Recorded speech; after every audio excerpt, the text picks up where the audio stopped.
problem when it's too big. And like you know, when you wear like different kind of clothes, for example shirts, you have them in different sizes. You have them, for example, in S, M, L, and XL. And the biggest one is, of course, 1995.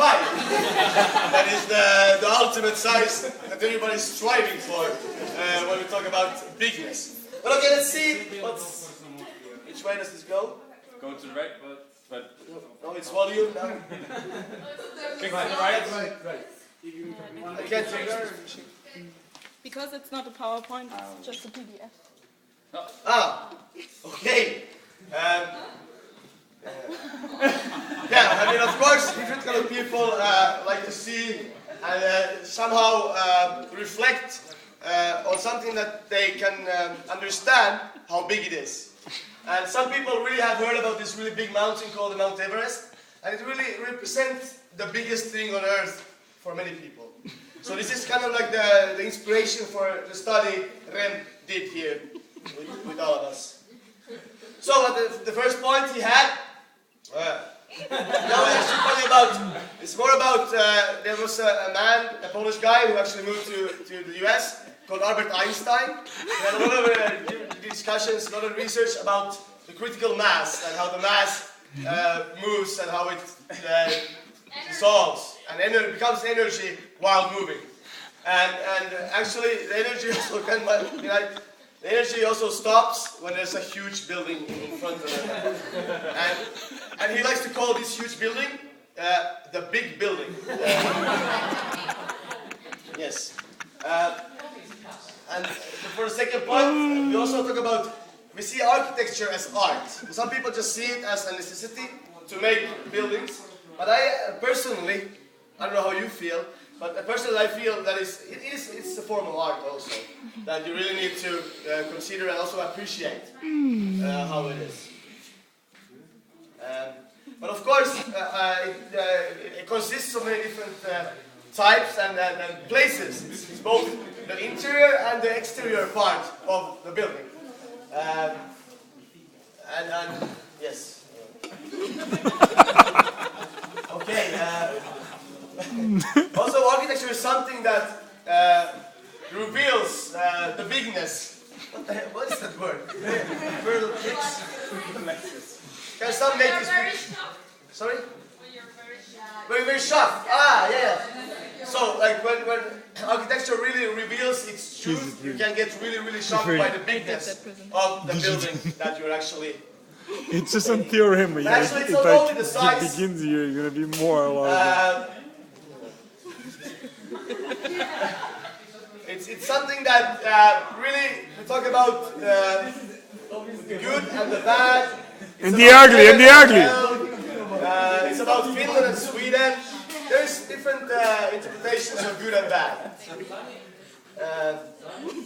Also, bigness is not only like a thing that is in the cities. It's not even only an urban tissue. It's also a tissue that is somewhere around the world.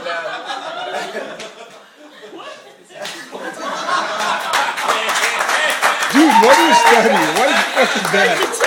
What the fuck is that? Of course, like when we talk about the bigness and how it's actually going to evolve, how it's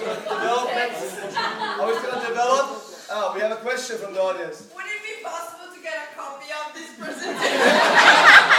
I'm sure we can sure manage this later on. I don't know, my assistant can maybe email it to you. But again, we have the context is still the most important part of the whole architecture bigness and how it's going to develop. And you know, we have actually trying to make the distinction between what's happening in Europe and then we have the delirious New York that is trying to show that they are better than the rest. And here you can see one of the the landmarks of New York. Does anybody know which building this is? Chrysler Building, porra! Not the Chrysler Building. This is not the Empire State Building. Porra! So, but it is still a really big landmark of New York today. Empire State. You can understand this beauty and how it actually rises from the ground to give the fertility to the whole city. So it will actually keep on living. It's living the. It doesn't sleep. It's called the city that doesn't sleep. Just because of this building. We have, oi. It's more of a kind of abstract description of the Chrysler building from inside. This is something that if you actually walk through the main door and you look up, this is what you're going to see in the Chrysler building. I don't know, has anybody of you been in the Chrysler building actually? You really should go because this is actually an amazing view. It's an amazing view. This is a view that cannot be seen anywhere else in the world.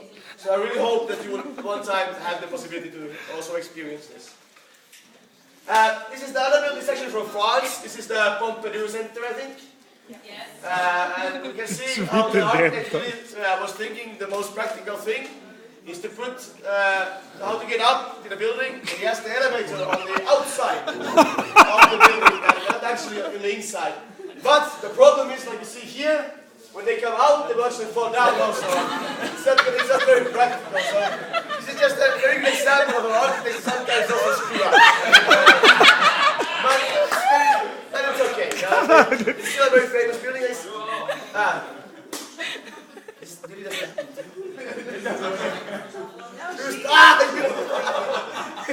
The whole time you were thinking. Okay, so please very okay. He really thought he was controlling. Okay, so here we have kind of the final words now for my presentation, and I really hope you enjoyed it. And this is the final thing. I hope that you now have a few minutes to think of before you go out of this room. How you actually would understand this, and what will your feelings be when you actually read this. And you know, I also hope you understand that this is no fact. This is actually a feeling. And a feeling is something that you cannot actually argue about. Because the feeling cannot be right or wrong. So please keep this in mind when you meet new people. And try to come up with the facts first, and then you can share, of course, your feelings.